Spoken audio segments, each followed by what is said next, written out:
The February 19th Presidential Commission on Academic Renewal's plenary meeting was devoted to exploring the unique characteristics of a Howard University education. Commissioners spoke of our unique approach to higher education and the irreplaceable contributions Howard University makes to the nation and the world.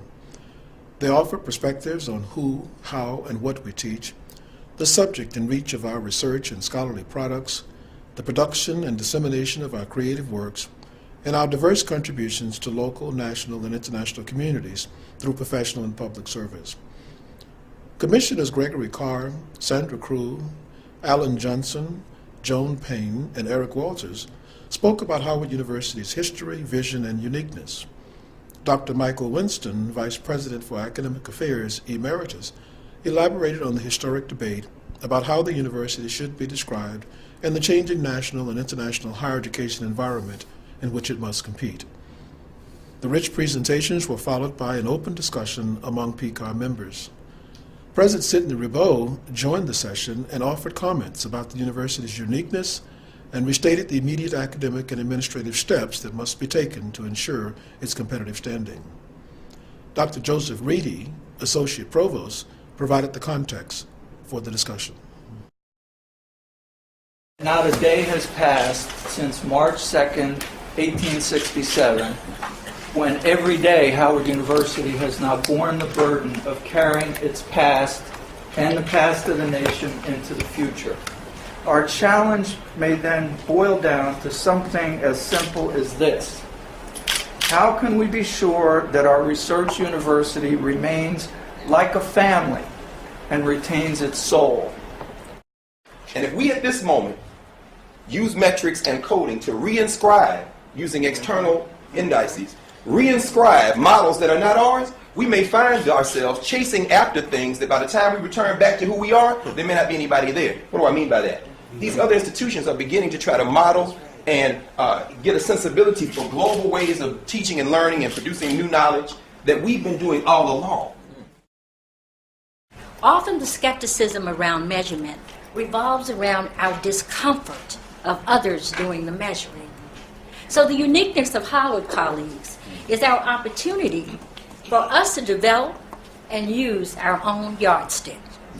So today we really come together to talk about what that yardstick should look like, what that instrument should look like, how should we measure it. But I think what we will all agree on is that we are the ones to do the measurement. One of the most unique characteristics of the university's health science programs is that we are one of the largest contributors to diversity in the health professions. This means that we must continue and build on our legacy of educating health professionals. We can serve as a model for the nation.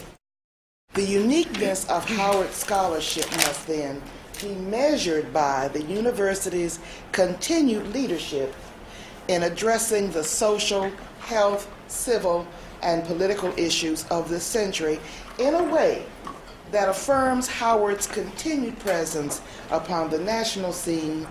Howard's uniqueness should be then that continuing and new faculty and students should be given the charge to engage in scholarship.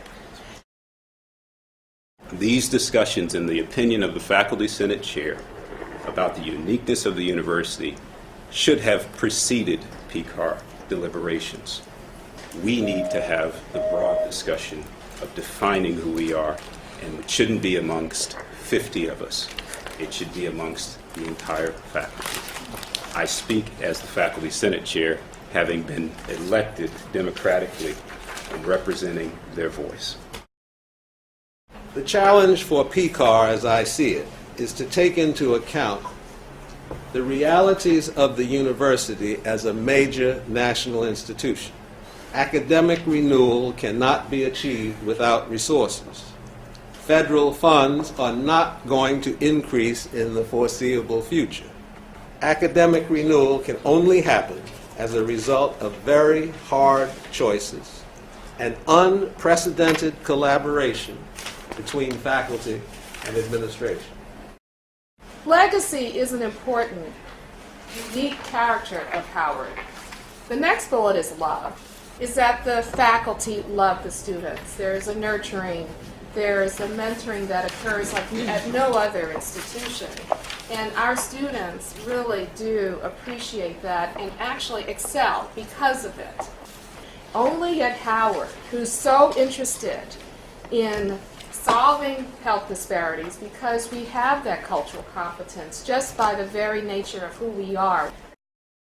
We need to have, I love this term, two people use it, generational connectivity.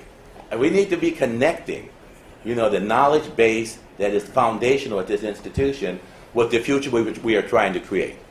We are a national university, one of the first in the nation, and we need to continue to be a national university. And we have great opportunities to compete in that arena. We need to improve the quality of life for the invisible, and I think Dr. Walter said that. There are millions of people in this country, in this world, who are invisible, that Howard needs to be a voice for, and needs to be a bridge between their life today and a better life tomorrow. And that needs to be a part of our legacy as an institution.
The Howard University PCAR discussion highlighted fundamental dimensions of the university that must be maintained during the academic renewal process.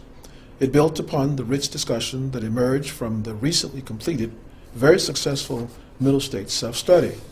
The sustained engagement of the PCAR faculty and staff members, President Ribot, the university's academic officers, reflected the importance of the issue to the university community. We will continue the HU Uniqueness dialogue with students and engagement with the faculty regarding PCAR during scheduled town hall meetings later in the semester.